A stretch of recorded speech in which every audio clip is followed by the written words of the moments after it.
bienvenue sur OBDD. Donc aujourd'hui on va parler cinéma, ou plus précisément Litvin va nous parler cinéma. On va parler cinéma. Donc Litvin, qu'est-ce que tu nous as préparé aujourd'hui? Alors c'est un film de Olivier Assayas qui a été pris de la mise en scène à Cannes. Ça s'appelle comment peut-être? Attends, j'ai pas fini, j'ai introduit avec Kristen Stewart et qui s'appelle justement Personal Shopper. Ok, moi je n'en peux plus de ce suspense, ça parle de quoi? J'ai essayé de le faire monter justement mais ça a marché. Alors, ça parle de Maureen qui est une jeune américaine de 27 ans qui a un frère jumeau qui est décédé à Paris quelques mois plus tôt. Et donc elle va décider d'attendre un signe de sa part à Paris. Alors un signe, pourquoi, comment, ça paraît quand même un peu étrange. Mais en fait, non, mais pas tant que ça, parce que justement les deux jumeaux étaient médiums et donc avaient la capacité de communiquer avec l'au-delà. Encore un sujet très intense, hein. Ça me surprend pas. Toi, Edwin, les médiums, voilà, un thème très intéressant.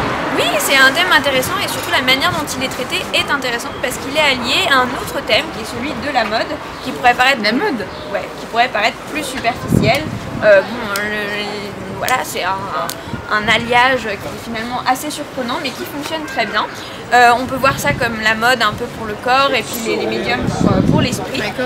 Exactement. Et donc voilà, donc comme on introduit la mode dans ce contexte, et bien tout simplement Maureen, il faut qu'elle gagne sa vie.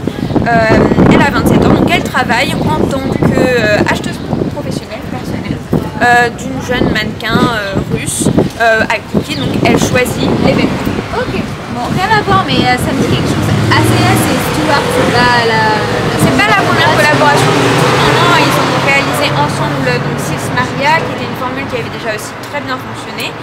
D'ailleurs on peut voir un peu un parallèle entre Sils Maria et Personal Shopper. Pourquoi?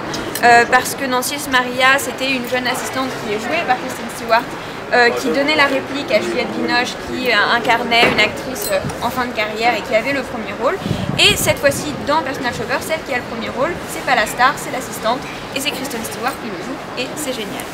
Et Litvin, j'ai cru comprendre que dans ton film il y avait des références culturelles. Absolument. Donc tu connais mon goût pour la culture, donc est-ce que tu pourrais nous en dire un petit peu plus? J'ai pensé à toi Maclo, ce film est fait pour toi. Donc premièrement, on apprend que Victor Hugo était un fervent adepte de séances de spiritisme. Et deuxième point, on découvre une artiste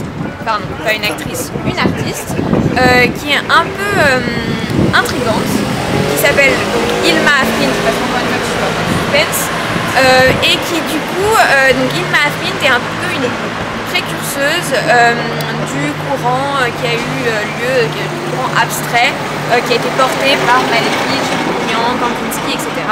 Et qui était en fait qui pratiquait la peinture inspirée et qui a pratiqué peinture inspirée parce que sujet psy, donc recevant des signes de l'au-delà. Et donc ça veut dire quoi? En fait elle peint après avoir reçu des instructions, des signes, etc. Donc c'est assez intéressant comme sujet. Justement, si vous voulez en apprendre un peu plus, allez regarder la vidéo sur Hilma Afklint et lisez l'article. Allez regarder son œuvre, c'est vraiment surprenant et intéressant. Donc voilà, elle est trop peu connue parce que je crois que vous en aviez jamais entendu parler. Moi pareil, je l'ai découvert pour du donc allez voir l'article qu'on a fait justement sur notre site. Donc ouais, donc on a plein d'éléments esthétiques. Mais est-ce qu'il y a des raisons pour lesquelles tu as plus ou moins aimé ce film, enfin plutôt moins là? Il y a quelques longueurs, faut l'admettre. Après, il y a Kristen Stewart qui est présente du début à la fin dans chacune des images. C'est vraiment la muse d'Assayas. Donc ça, c'est peut-être un point positif si vous l'aimez, mais aussi un point négatif pour ceux qui ne l'aiment pas. Donc si vous avez envie d'aller voir ce film Personal Shopper, bon, il est plus cinéma, mais vous pouvez toujours le regarder en DVD et vous retrouverez donc l'intégralité de cet article sur notre site internet ainsi que toutes les infos pratiques dans le détail. Comme d'hab. Comme d'hab, allez, bisous les BDDers. Take me for a ride, I made up my mind.